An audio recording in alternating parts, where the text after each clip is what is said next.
Welcome back, it's Nine, and today I have a big video for you guys. We are going to be discussing two different topics. We've got an Elden Ring update, and we're going to be talking about a rumor going around about Sony buying SquareEnix. Now, before we get into that, if you haven't subscribed already, please hit that subscribe button, hit that notification bell to get notified about all my upcoming videos, and hit the like button. It helps the channel a ton. Now, let's get right into this Elden Ring update, and this comes from DualShockers.com. And it's titled, Elden Ring Age Rating Could Be a Hint at a Possible New Trailer. It's going to be almost 2 years since the announcement of Elden Ring, and there's still no official information or trailers from the game since the first teaser that went live at E3 2019. And we've heard a lot of rumors, or alleged rumors and leaks, about there being an Elden Ring reveal soon, and it seems that none of that has come true. Now, this is originally sourced from Gaming Route, and basically the official Asia branch of Bandai Namco's webpage has recently uploaded a provisional PEGI 16 rating for Elden Ring, which is also visible on the Europe branch of the publisher's website. Although this is still provisional and Elden Ring doesn't have an official page on the PEGI yet, this could mean a trailer is on the way. The games usually receive their final age rating indicator when the development process is at the final stages. In this specific article, they believe it to be somewhere in the middle of the development process. I personally think that's likely not the case if this game is close to release, as everybody seems to be saying. If it's close to release, it's got to be way past midway of development. It's got to be closer to the end, but I mean, it's very possible that this could be in the middle of development for all we know. So that's the official rating and reveal for Elden Ring, guys. This is probably the most factual information we've got about this game since the initial reveal. We haven't really heard anything solid since then, and it's starting to heat up a little bit. We're finally getting a little bit here and there, and I know it's a very minute amount. It's not anything substantial, but it could be hinting towards, you know, something big coming this year. I would really hope it is this year, but we've been waiting for a long time. This game is highly anticipated. You know, there's a lot going on around it. You know, we've got the Game of Thrones writer here working on it. We've got From Software on it, Bandai Namco. It's gonna be a big project. And I think it's being anticipated as this huge project, and it's got a lot of, you know, popularity and excitement around it. And I think they are just trying to be careful and create a product that they can be proud of. And I don't blame them, right? Because they have so many games that have come out, right, in the Souls type series that have been well regarded. And they want to make sure that this one doesn't miss a step. And especially it being a game that has a renowned writer on it and a renowned developer, they have a lot of pressure on them. And I think that however much time they need, they should take it. But I would hope that there's a little more transparency going forward. We haven't heard anything about this game in so long. Like, it's been almost 2 years, and that's a long time not to hear anything at all. I'm all for developers taking their time. Like, we saw what happened with Cyberpunk. But at the same time, I think there's got to be transparency. There should be some sort of update, at least a yearly update.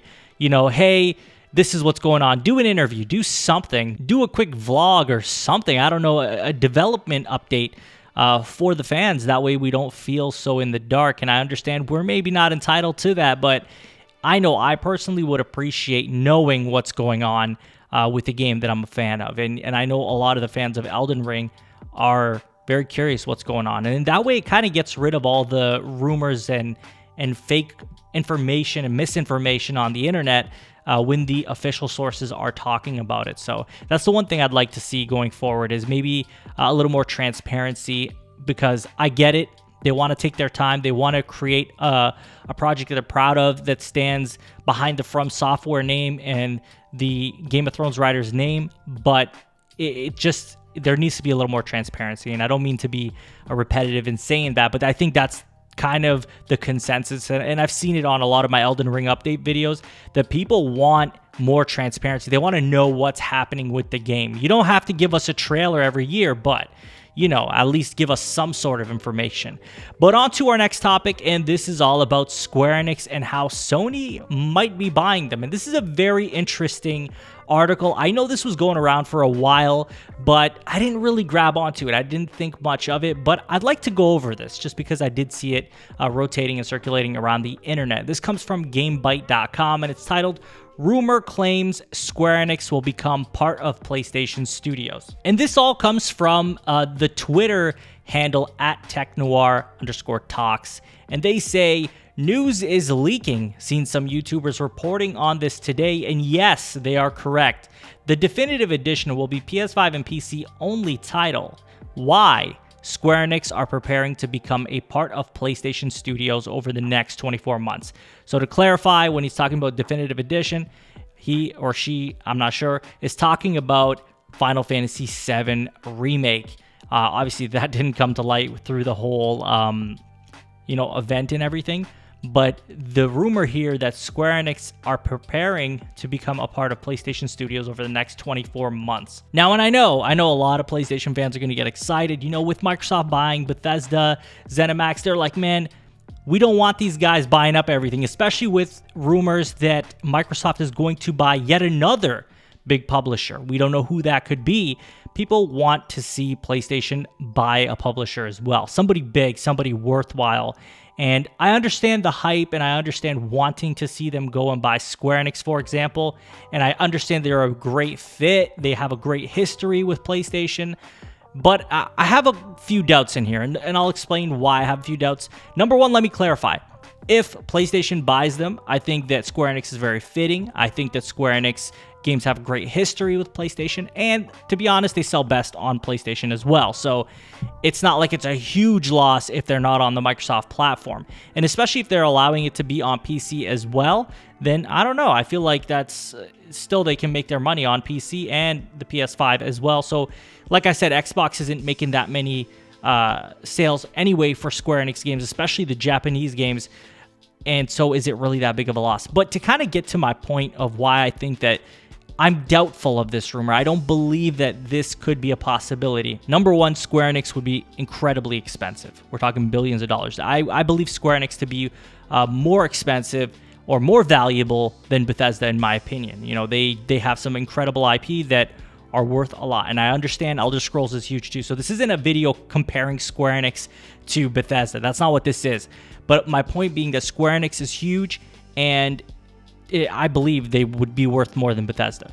And so Sony would have to shell out a lot of money on Square Enix, and it would be a big risk. Not that they couldn't afford them, but that it would be a massive risk, and the time for that to pay off could be quite some time. My other reason why I don't think, and I think probably the biggest reason why I don't believe that this could happen, is that PlayStation's Jim Ryan has come out himself and said, hey, we're not about going around and buying up studios just here and there, and we're not about buying publishers and stuff like this. He said we are about growing organically. And this isn't verbatim, but this is paraphrasing. And this does not align with what Jim Ryan said. Now, obviously, Jim Ryan could say one thing, tomorrow do something else. I'm not saying he's stuck on following what he said originally. Obviously, things happen, but I think that it makes sense with what he's saying. Sony isn't known to do this kind of stuff. They're about growing organically, especially recently, and building on top of the teams they already have. The acquisitions they have made, think about it, the last one they made being Insomniac. How long were they working with Insomniac until they bought Insomniac? The other thing is Insomniac didn't want to be bought until then, right? For the longest time, they wanted to be independent. And then they decided to join PlayStation Studios. Obviously, the money was right, although they got a hell of a steal with Insomniac. And that's why I don't believe that they would just go out and just buy Square Enix like that. And I understand 24 months is a long time for a deal to close. So technically speaking, if there's any truth to this, this could happen anywhere in the next 2 years. As this tweet was from February 10th, 2021, so recently. It was 10 days ago. But I really don't think that, based on what Jim Ryan said and kind of the messaging of PlayStation and just how they have built their company and built their games and studios, I just don't see them going out and buying Square Enix. The other thing is, is it really necessary to buy Square Enix when all their titles sell best on their platform? a lot of these games like Final Fantasy, for example, and Kingdom Hearts are identified with the PlayStation brand. I know they're not exclusives all the time, but they are identified as being a part of the PlayStation brand for a lot of people. And so it questions, is it worthwhile for them to go buy the company if that's how it is? Because if Microsoft were to get up and say, hey, we're going to buy SquareEnix, they can afford them. Let's not kid ourselves. Microsoft's money is long, really long. So they could buy SquareEnix, but the question would remain, is it worthwhile for them to buy SquareEnix? If Final Fantasy could only be played on Xbox, the question is, will SquareEnix fans and Final Fantasy fans who, predominantly play on the PlayStation, are they really going to go out and shift over to Xbox for Final Fantasy when there's probably a ton more JRPGs on that platform anyway? So there's all these different variables, and in my opinion, I just don't see this being an acquisition that Sony would make. In fact, I just don't think Sony in general would buy any publisher. I just don't think they would make those moves based on the conversations they've had and the interviews they had. Now, mind you, I could be wrong. This is purely an opinion, and I'm not saying it's impossible. That's not what I'm saying at all. What I am saying is that it's questionable, and I doubt that would be the case. But again, if anyone were to buy SquareEnix, anyone that I think would be the best fit, I would say it's PlayStation. PlayStation's history and everything is just, I understand they worked with Nintendo first. I understand all that. But Square has been associated with PlayStation even more than Nintendo, especially nowadays. Things have changed, right? Especially if you think about their biggest hitters in their history are with PlayStation. So it makes sense, to me at least, for them to be a PlayStation studio than to be with Microsoft. I'd even say Nintendo way before Microsoft, but even them, it doesn't really make sense. But that's all I have for you guys in today's video. I'm very curious what you guys are going to make of these updates here. Elden Ring, what do you think? Do you think we're going to get a trailer soon based on this new rating? Are you hopeful? How do you feel? Let me know in the comments. And lastly, what do you think of this rumor? Do you think Sony will buy SquareEnix? How do you feel about this? Or do you question it as I do? Tell me all about it in the comments. And as always, if you haven't subscribed already, please hit that subscribe button. Hit that notification bell to get notified about all my upcoming videos. And hit the like button. It helps the channel a ton. You can follow me on Twitter and Twitch. Links will be in the description. And share this video with a friend. I will talk to you all on the next one. Take care.